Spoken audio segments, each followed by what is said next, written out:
So I was thinking about this topic, which you know, I wanted to break down for you because people are always, crying about vices in the world.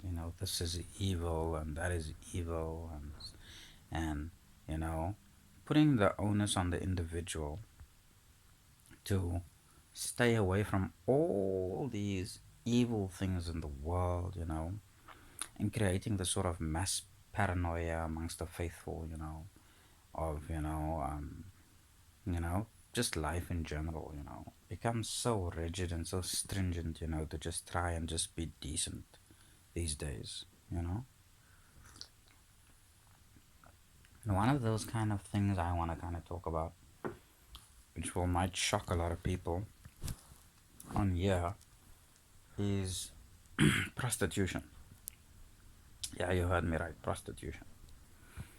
For centuries, not for centuries, in fact, for millennia, thousands of years, one of the oldest crafts in the world, in fact, or one of the oldest uh, trades, you could say, is that of, prostitution. Basically, women, mostly women, of course. Um, I don't want a coffee stain on my furniture.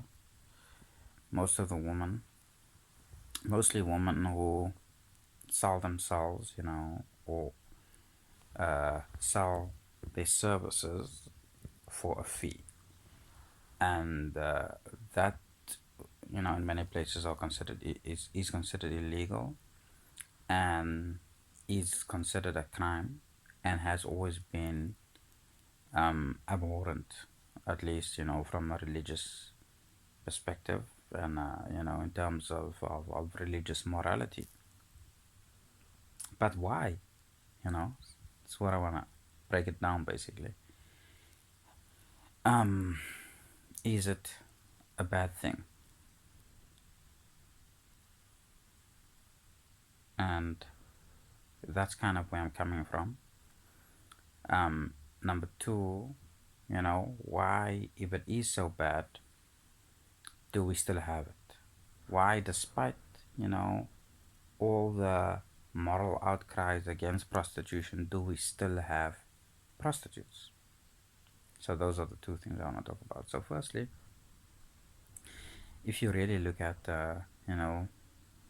the evolution of relationships in history, up to this point, and we look at something called marriage, we find that it is a sort of sometimes somewhat of a glorified version of prostitution, in the sense that, given the fact that women give up their bodies, their virginity, their you know uh, themselves to a person, a man, basically, in exchange for he's looking after them, providing for them financially, and buying uh, her a house and raising a family with her. In a sense, there is a trade, there is an exchange of something for something else.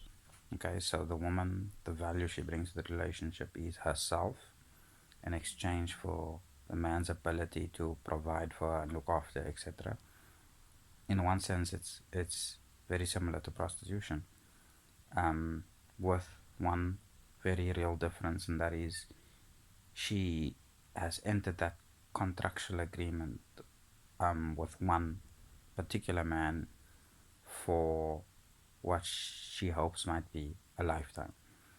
And that there is the major difference between, marriage or a relationship of sorts, and prostitution. Um, One is long term, with the outlook of stability, and the other is short term, temporary, with the outlook of pleasure. Um, but both is an exchange and agreement. Both is a sort of trade, and in that sense they are very similar. Why is it bad? Why is it wrong? Okay, let us look at that. um, it is bad because it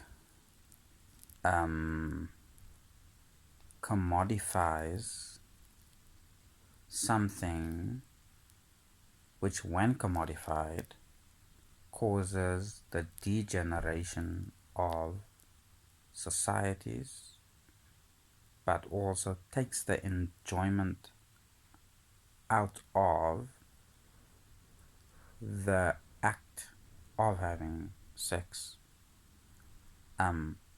when within a long-term relationship. So let me put that to you again.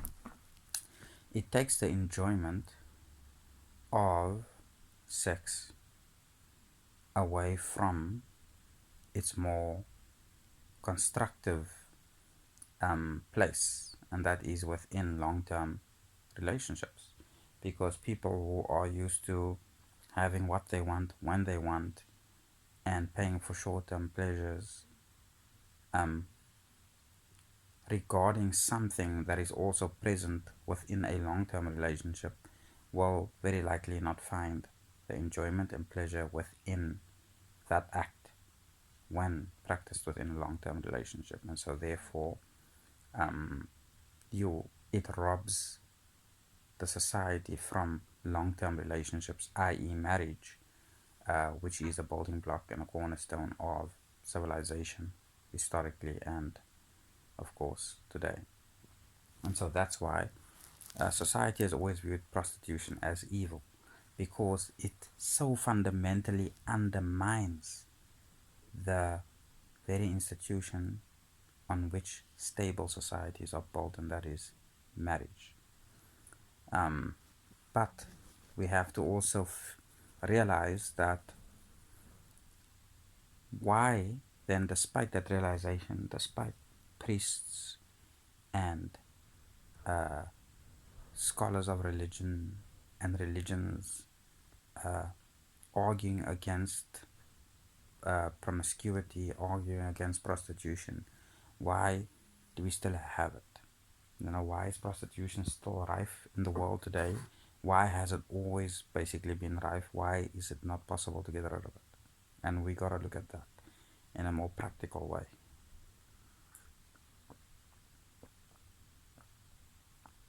And simply put, you see, you don't get people to stop doing something just by telling them stop doing it.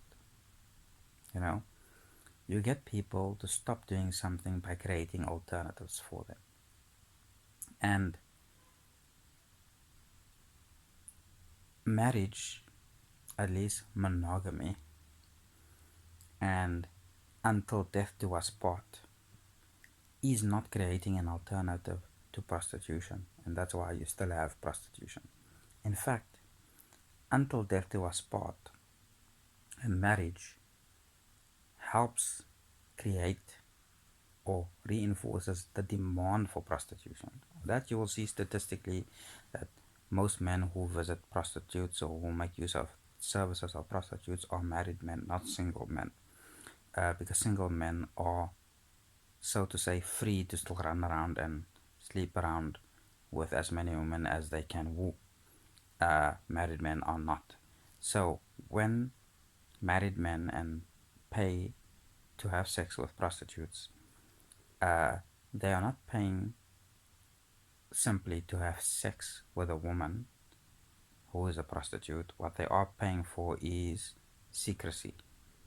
They're paying for a woman who, after having sex with the man, will go away, will not bother him again, will not try to break up his family, and will not be part of his life. So it meets a demand. Okay, she is meeting a demand. There's a real demand out there, and prostitutes are meeting that demand. And that demand is usually and largely from people who are in monogamous marriages with homes and families that they do honor and want to protect, but at the same time, they feel that their sexual needs or fantasies are not met with their one monogamous lifetime and lifetime partner, who many of them do or would claim they love. So that sort of is where it fits in. And so, as we can see, for as long as a demand for prostitutes remain, prostitution will remain. But how do we fix this problem, you know, in a more pragmatic and realistic fashion? And that is simply to encourage or to preach that marriage for men should not be the end of being male. I'll put that again. Marriage for men should not be the end of being male, and that is to encourage a more open model of marriage, and that is there should not be, or we should stop thinking that it's wrong for a man who marries a woman to have a family because he loves her, to enter, to build a home and a life and all of that, have kids, and do the whole until death do us part thing. This should not prevent him from having other women. I know it sounds absurd, right? I mean, isn't the whole purpose of marriage to respect the boundaries of marriage and, be committed and not stray from the marriage, etc., etc.? Yes and no.